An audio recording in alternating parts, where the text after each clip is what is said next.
I tell you the story of Bored Apes, for example. So the two co-founders of the project, they were writers. They weren't like digital artists. So they thought about, okay, if we wanted to have a digital art, but we're not really digital artists, what if we just created a collective art where people would just draw the art themselves? But then they thought if they do that, everyone's going to draw penises. And then they thought, okay, where would people draw penises? And that would be like a bathroom stall. And then it would be a bathroom stall in a dive bar. And then, oh, maybe it could be a yacht, or maybe it could be a yacht club in a swamp, and just bunch of rich bored apes just sitting around, just being bored and just enjoying their time in a yacht club. Right? So that's how they painted the scene for people to be like, hey, this is about, right? Hello and welcome to yet another amazing episode of the MetaRoy podcast, where every week we give you the simplified version of the hottest topics and the developments in the Web3 space. It's 2022, and by now you would have already known about NFT projects and how they offer a way for you as a creator or your brand to express yourself or promote your products and services, or even rally people around social causes that matter to you. But creating an NFT project without marketing it is like creating the biggest pizza in the world but eating it yourself. Now, marketing NFT projects is a different ballgame altogether. So, in this episode, we are going to be talking about how to market NFT projects, and joining me on this podcast today is the world's foremost NFT marketing expert, Arvin Khamseh, with more than 400 plus NFT brands and several multi-million dollar sellouts under his belt. Arvin is going to share some actionable strategies around NFT marketing. So use the timestamps to listen to the part which interests you the most, and do listen till the end, where he shares some amazing stories around how brands have created successful narratives around their NFT projects. And make sure to subscribe to this podcast on YouTube or the podcast platform on which you're listening it on, and leave us a review if you like this show. Without any further ado, let's get started.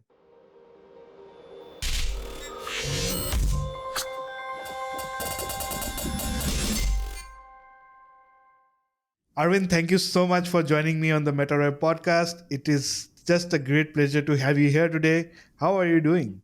Great. Thank you for having me. So, Arvind, let's start with your background. What has been your background so far, and how did you come to be in the Web3 space? Cool. Yeah. So I started in marketing back in about 10 years ago, and I started with blogging and affiliate marketing. And I was actually in the health space, and then moved into like all the other spaces. And then eventually started working with public companies with their investor relationship marketing. And I was running at the, like I said, the peak of my career. I was running 500K a month advertising spending, and it was to find short-term and long-term investors online. And then, so I learned about crypto back in 2016 from a good friend of mine, Nick. And in 2021, I was doing pretty well with the public companies. And then, so I had a lot of knowledge in like finding investors online.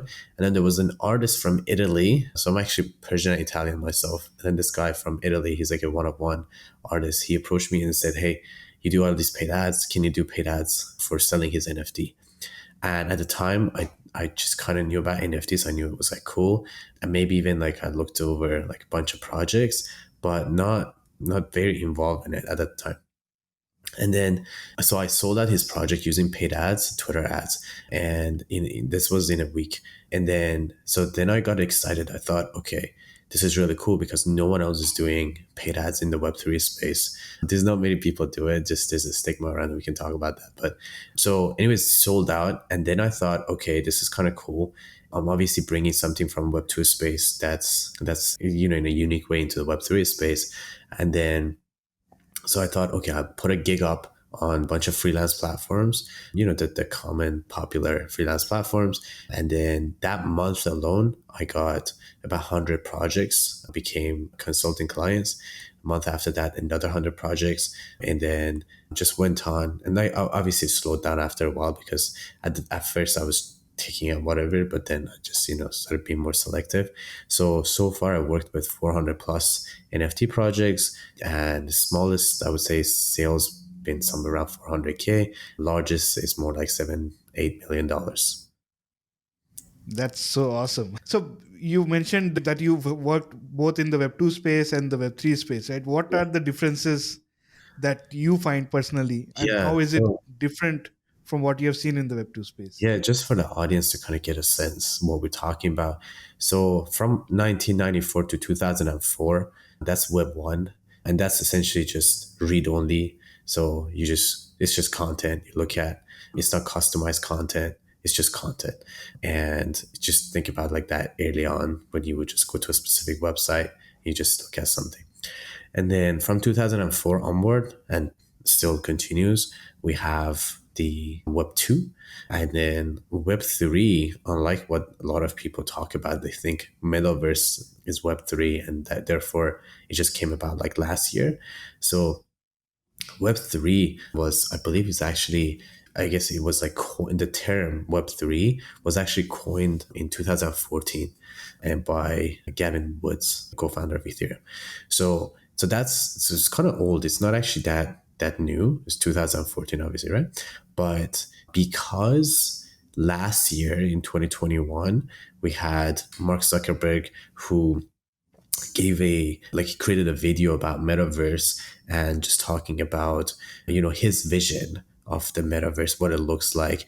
And given that his Meta, or formerly known as Facebook and Instagram, that has 3 billion distribution, then a lot of people are just getting to know what metaverse is, right? So now people are getting married in the metaverse, they go to parties in the metaverse, all sorts of things. Now, also in November 2021, I want to say November, December at that time, I guess the search inquiries for NFTs surpassed actually cryptocurrencies. So cryptocurrencies like Bitcoin has been around since 2009 for people to have a reference. And so all of a sudden NFTs sales just was so much and the search inquiries was so much. People started to know more about it. I mean, to this day, there's still not many people know what NFTs are or even cryptocurrencies. Maybe like 5% of people know even what cryptocurrencies is. But so it just started to become more popular.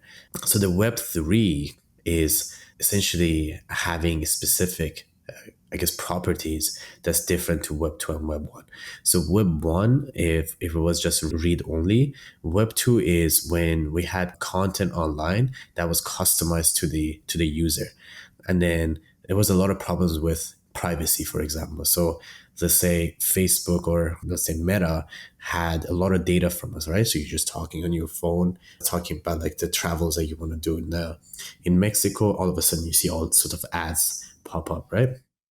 Right now, like I see a lot of ads for like real estate in Dubai, for example. I'm in Dubai just looking for a place and it's just like all ads show up without me even searching for it.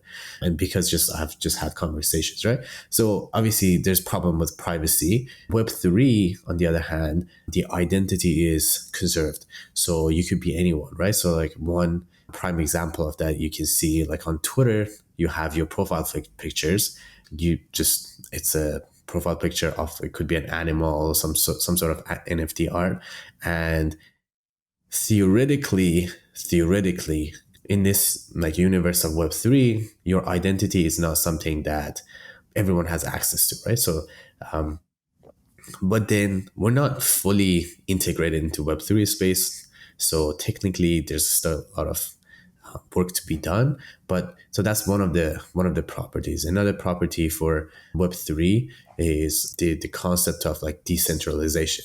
So when in Web2 we had companies like big tech companies like, let's say, Facebook, Instagram, like all sorts of social media platforms like YouTube, Google, blah blah blah. When they had access to things and they would control things in the Web3 space, you control yourself and the control is distributed between people versus like a one centralized entity. Now, for Facebook, it doesn't make a huge difference for us right now, but for example, for banking, that's a big difference. I give you like one example of like decentralized world. So the other day I wanted to withdraw some cash. So I usually live in Canada. I'm in Dubai right now. I wanted to withdraw cash that's more than the amount that you can withdraw from a ATM in Dubai. And so I went to the ATM and I thought, okay, I'm just going to grab this much cash and then give it to the person I want to give it to. So first of all, the ATM had a limit. So I couldn't do it from one ATM. I had to go to a bunch of ATMs to be able to withdraw. Second thing happened because I didn't tell my bank that I'm traveling, my card was locked. And so I had to call the bank, wait for a few hours on the line and talk to customer service, answer many, many questions, verify my identity, so on and so forth, until they'd be like, okay, so now it's unlocked. Now you can go back to your ATM and not just one, many of them. And even then, there may be even a limit to how much you can do total. So maybe you have to distribute it amongst like few days as well. So you can see how inconvenient that is. So instead, what I did was I just went to a crypto exchange place in Dubai. I literally sent them the exact the exact Ethereum amount that I wanted to do. That would be converted to whatever, I guess, AED amount in. So that's the United Emirates currency, the AED equivalent. And then it literally took 5 minutes for me to send that transaction to make that transaction. And then they just gave me cash. Literally, like the whole thing was 5 minutes. No question asked. No one said like, why do you need this money? Where is this going? Where did it come from? And I just got on with the rest of my day, right? So that's just like a prime example, like in real life, what that means for us to just be in a decentralized world. Exactly. And I think that is one of the main even uses of something like, for example, Bitcoin, right? Because cross-border payments is something that it facilitates, and people have sent millions of dollars with just pennies, right? So I think I can just see the real world example by the example that you just shared of Exactly. how this Web3 space is facilitating these payments, and it's good to see a live example. The problem is like we're still not fully Web3 yet. So even a Web3, like let's say like any Web3, for example, app that you have, right? They still have a website. And that website is hosted on, let's say, Amazon servers, which is a Web2 company. So it's always like Web3 on top of Web2. So far, we still haven't gotten to like Web3, just fully Web3. So technically, there's still nothing Web3. There's nothing decentralized yet, because at the end of the day, the thing is sitting on top of something centralized. And then the moment, let's say, I don't know, Amazon decides like company, that protocol shouldn't be online, they can just pull the plug. And then that whole Web3 decentralized thing is just gone. Poof. Right? Yeah, that is true. I think we are moving in that direction. For sure. Still not yet there. I think IPFS is one of the protocols that I know personally, that which is like a decentralized protocol and helps you host your website online. But we'll Right. get to that later. Let's talk more about your expertise. Let's talk about NFT marketing. So you had mentioned that there is some stigma around paid ads, for example, right? Right. When you started in this space, what is that stigma and what is it related to, and Yeah. how did you kind of overcome this stigma? Yeah, I mean we haven't overcome it yet, but it's interesting because so specialty obviously is web in the Web2 was paid ads. It's running lots of paid ads in on YouTube, on Google, Facebook, Instagram, TikTok, all sorts of platforms. And then now for me to just come into the Web3 space and just be like, hey, I'm just gonna completely ignore like what I've done in Web2, it just felt like it's just a waste of like resources, right? So I came in and I just thought, okay, at least I'm gonna try it out, right? But I tell you like what objections people have, why they think, what there's a stigma around it. So if a project is actually doing paid ads, that must be like a project that's desperate to sell. But the equivalent of that is, what if a project is really good, the art is really great, the utility is great, but then no one knows about that project. So how on earth are they going to sell out, right? If they can't have any eyeballs on that project. So what paid ads does, that actually solves that problem, right? Now, could there be scams in the NFT world and even associated with people who are running paid ads? Yeah. Yeah, but then there could be scams in, first of all, any industries, and even in the NFT, whether they do paid ads or they don't do paid ads. So that's one of the big, I guess, the stigma around it. People say, okay, the gut feeling is that they must be desperate. That's why they're doing these paid ads. But then the second thing people talk about, they say, so this is a paid, I guess, feature versus something that's not paid. If it's something is not paid, it's more genuine, right? So this is a very misinformed concept, because what people don't realize is literally the thing that has the most integrity in this space is actually a paid ad, because under it, it reads promoted. And if you Google what a promoted tweet is, for example, on Twitter, then it reads, it's a post. It can be done by the general masses. They can promote it, meaning they pay Twitter to show it to more people. That's simple as that, right? But then let's say people who are on different projects Discord, they get paid to have a chatter. So let's say, there's like no sessions happening on the Discord, and then people get paid to actually talk on Discord. No one knows that that's happening. So that doesn't have integrity, because you may go to that Discord and thinking people are really excited to talk about things, but when in fact, behind the scene, they got paid to talk about it, right? Another example of that is like when an influencer, let's say influencer talks about a specific project online, sometimes they don't talk about, say, hey, I got paid to talk about this project, but they do. They get paid, whether it's in the form of NFTs or I guess cryptos, whatever that is. Then and most of the times they don't disclose it because they're afraid that their audience will not like it. So what happens is you think that that's not paid from the good of their heart. They're talking about something, right? And it's very naive to think that people just from good of their heart just to spending all day talking about a specific project, right? But again, people coming into this NFT space, you don't have business experience, so they're on the impression that whatever they see is true. So their perception, just whatever on the surface they see is true. And so we have Twitter Spaces, for example, on in the Web3 space. Now, people get paid to host the Twitter Space. People get paid to participate. People get paid to even sit on Twitter Spaces. And so, if I just like start naming all the things that people actually get paid for to do in this Web3 space, it will give a completely different perception of what's actually happening in this Web3 space, right?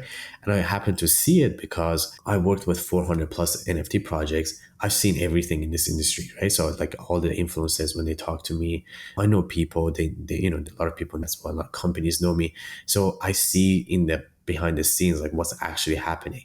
And so for people to think, hey, like a paid ad is something that you paid for, therefore it's not genuine, it's very misinformed. So that's another reason.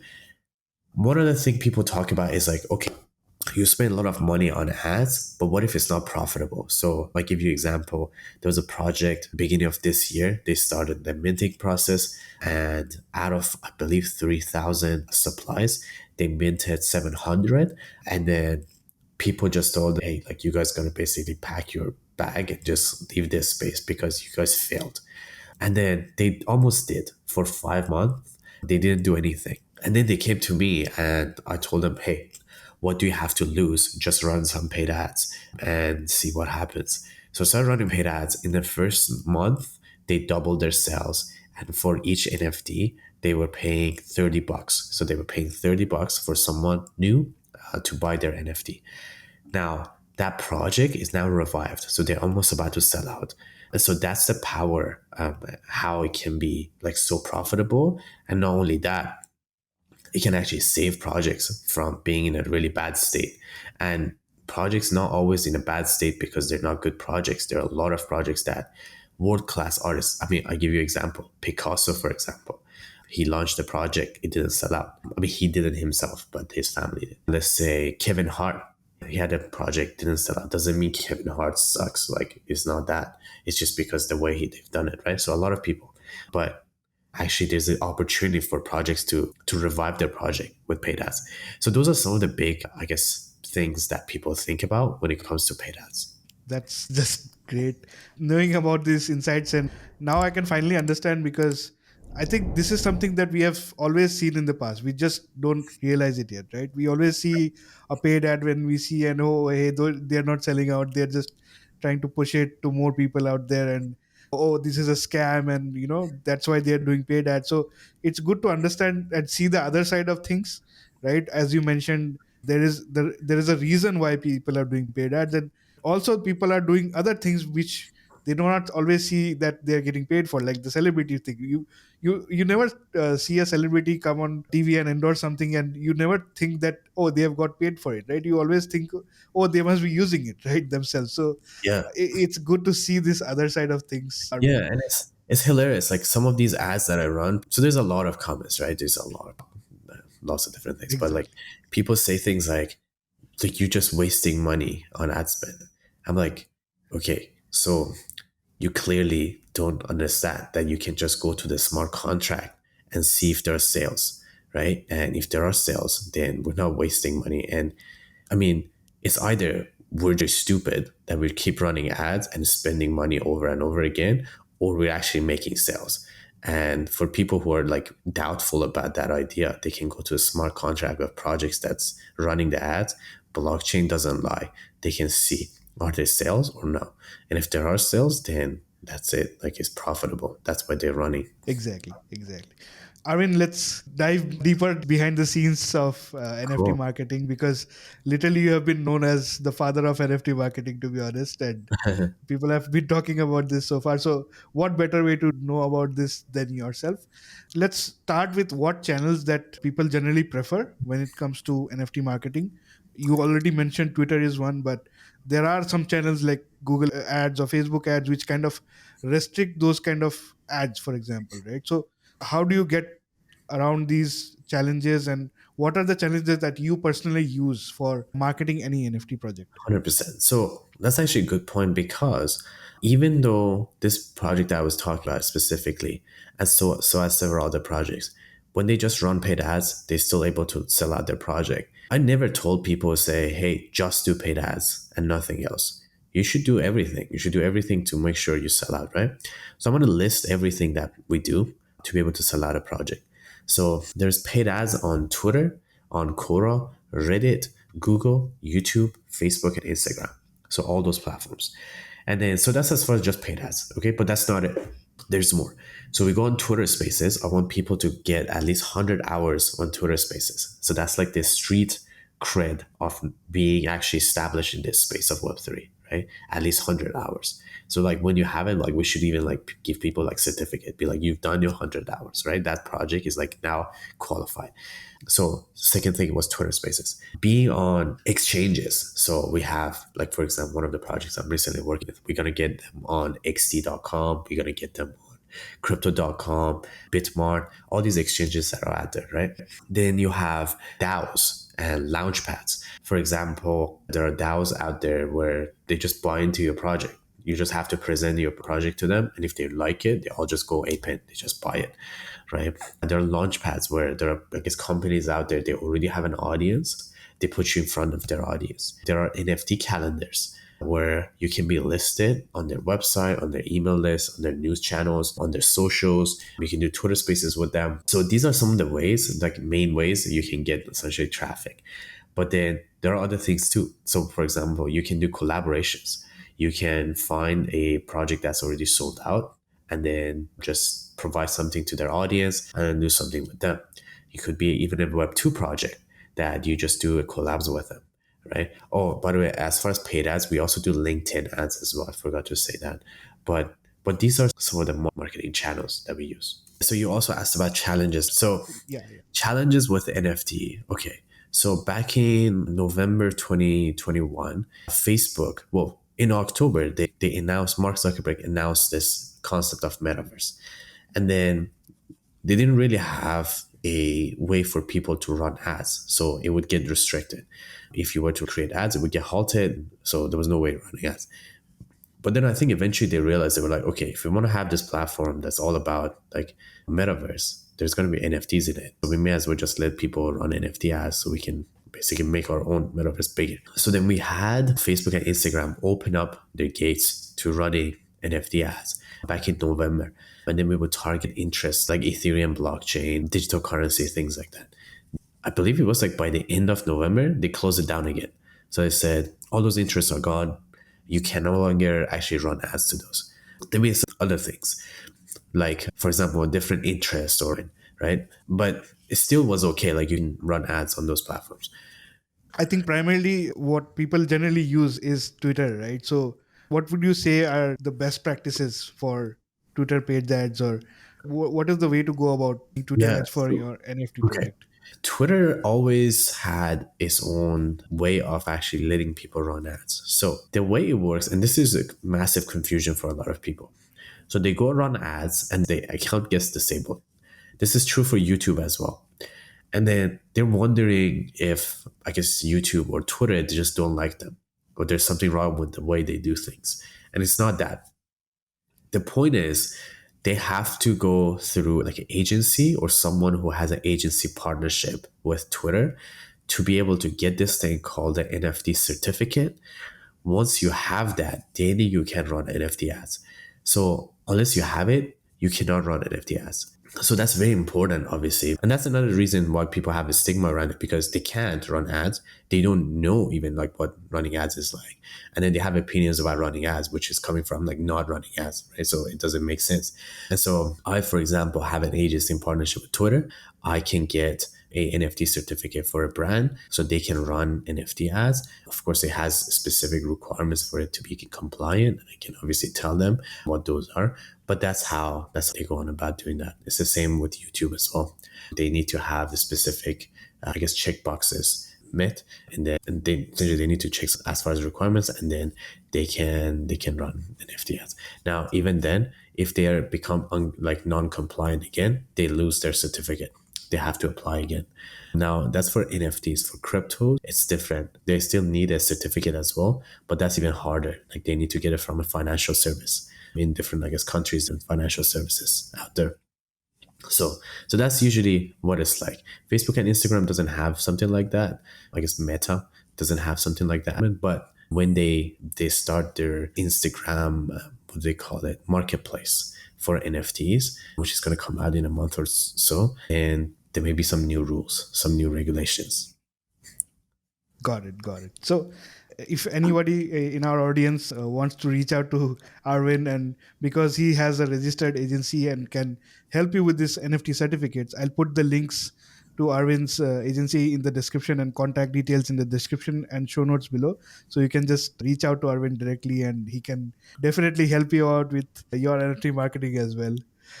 Arvin, we have been seeing this bull market in the year of 2020 and part of 2021. Now we are in a bear market in 2022. So, how different is it? What people have been doing in 2021 in the bull market versus what you have been doing now? So, how is NFT marketing changed? Yeah, so let's say in November, December last year, all we had to do was just build huge Discord communities. It didn't matter your art was good, it didn't matter your utilities were good. Nothing mattered. Honestly, your team, even if you were a docs, people didn't know who you are. You were just like a bunch of animals, pictures. That was fine. But around January time, things start changing. And then now we're to the point where there are obviously a lower number of active wallets out there. And just so for people to have a reference, so back in January, we had about 1.5 million active wallets. And then the latest result that they had, I believe in June 2022, it was somewhere around 500K. So it's almost a third of active wallets that are in the market. Now, as far as marketplaces, obviously OpenSea and Magic Eden that are the highest.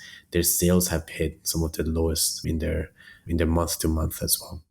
So initially, when people see that and I guess talk about it, immediately they think, okay, well then we need to wait until the bear market is over and then we can launch our projects. And then also, I guess another properties of this time is that some projects do everything right and they still don't sell out.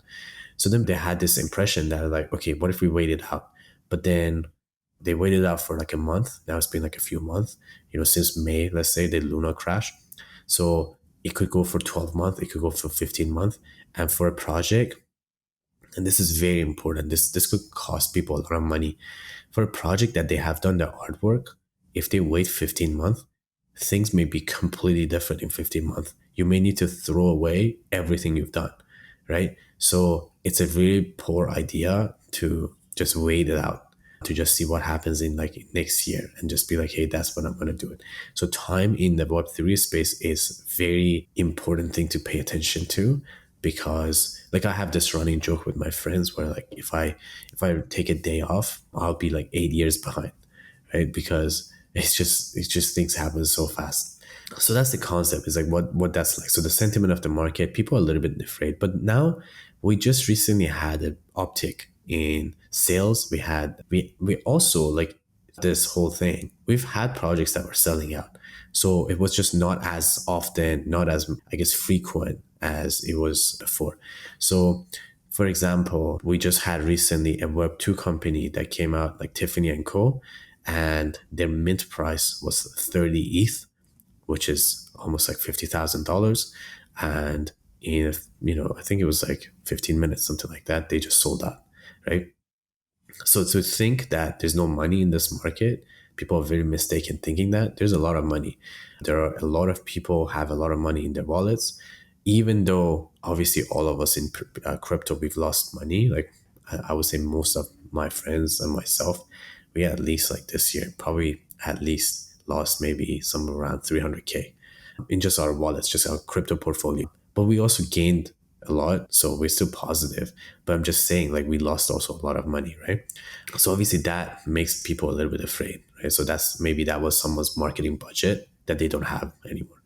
So the concept of having enough money is something that's new, right? So in the past, like back in last year, projects would come out and say, hey, this is our ideas, pay us by going through our minting process, and then we would deliver on our promises. Now that has changed because people can't really trust every single project. They've been rugged once or twice and they don't know if the project is going to deliver. So projects that are doing well, they are projects that they have VCs that paying for some of their promises. It could be them putting money out of their pocket and actually delivering on some promises upfront, and then ask people for maybe more money. And then also people are a lot more careful on what they invest money on. So if a project, let's say last year, it was just an image of some animal, PFP, profile picture type of NFT, people would say, okay, let's just invest in it. And then it goes to the moon and, we make a bunch of money. This year, people are very focused on, okay, what's the business plan? What are some ways that you're going to generate revenue? Not only like right now, but in the next 3 years, next 5 years. After 5 years, are you still going to hang around, right? So there's one project I'm working with specifically. We have money from VC for the next 10 years. So even if we make zero sales, we're going to be surviving and just delivering, not only just surviving on ourselves, but like delivering on our promises for the next 10 years. And so a project like that where they can already pay for their stuff and also deliver on everything they have, and they have a lot of funding, they're going to have a lot more chance actually not only surviving but also being very successful. And so there is obviously a huge uptake of VCs and family offices now wanting to get into projects they can invest. Now price of ETH was a lot lower. I want to say about a month ago, it almost was like 800. Now it's back into 1800. So at that time, a lot of people started actually buying a lot of NFTs too. So that was another interesting thing. So people thought about how NFTs were discounted. So they started buying a lot of NFTs. So that's to say, the summary is things have changed. Marketing has changed. It's more utility driven right now. And just having a Discord that's large enough is not enough. To sell out a project, you need to do everything. So the story of your project, the narrative of your project, the website, how you present like every single details of your project, that has to be perfect. And projects that have the patience to actually spend time, build something good, build a strong offer, then they're going to be successful. And obviously, if they have money as well, they're going to be successful. Projects that they just came in, they're like, hey, we just want to do a little bit of work and just see if this is going to work out or not, they're going to be wiped out. They have zero chance. Got it. Got it. Arvin, you have successfully launched so many projects. What has been your most favorite project so far? And tell us the story behind it, how you sold it so fast, and literally you've become a legend in the NFT marketing space because of that. So can you take us through the process of how you set up those campaigns for those projects? Yeah, sure. So there are projects that I've done that they've done really well. So there's one that hit number one trending on OpenSea, number one trending on IC Tools. Now, so there was a few reasons why this project did really well and why I got excited about that project. So at the time, the concept of what was trending was women projects. A lot of women projects were just coming out. Not all of them were successful, but a lot of them were successful at that time. And so timing is a very important thing in the NFT. Same thing for let's say Bored Apes. So they came at the right time. The idea, the narrative, everything was just like timed really well. And so that's obviously one thing that's very important. And then the launch date for some of these projects that I did, they did really well. They were on an earlier dates. So they were, for example, of 2021. And so it was a lot easier, to be honest. We would get influencers and they would talk about the project, do maybe YouTube videos, review of the project. We would run ads and we were successful. And recent projects that I sold out, a lot more work went into it, and we, as far as the amount of work we put into it, and there is certainly an ROI for it, but there's definitely a lot of resources that we had to pull, which sometimes we didn't even know if like how much we need to go, but we just went all in on everything we had. Certain projects I really like because they came in with a really original ideas, and I could see it like from the start. I could see, okay, this project has a really cool idea. The team is cool. Like I like working with people that they're passionate about, just not just just to sell out, but also like after that too. There was like one project I helped sold out, and then this guy, like literally after he sold out, the day after, he said he's not interested talking to his community anymore. And then they would go into like another project, right? So a lot of times people would do that. But now that's also not a thing anymore. So if I were to say like what's favorite about some of the projects I've worked with, I would say certainly the team, if they were really cool, they had some original ideas, and then also if there was something that was trending at the time, because it would just make it exciting.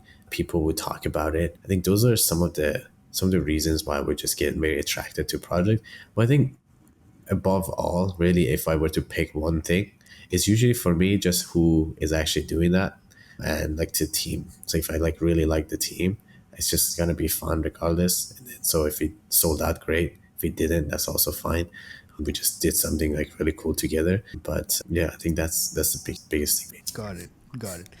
Arvin, my last question to you is for somebody who's just starting to invest in this space, right? For people who are new to the NFT space, right? So, what are the things that they should look for when they are evaluating NFT projects, and what are your recommendations around evaluating good projects which they can invest in?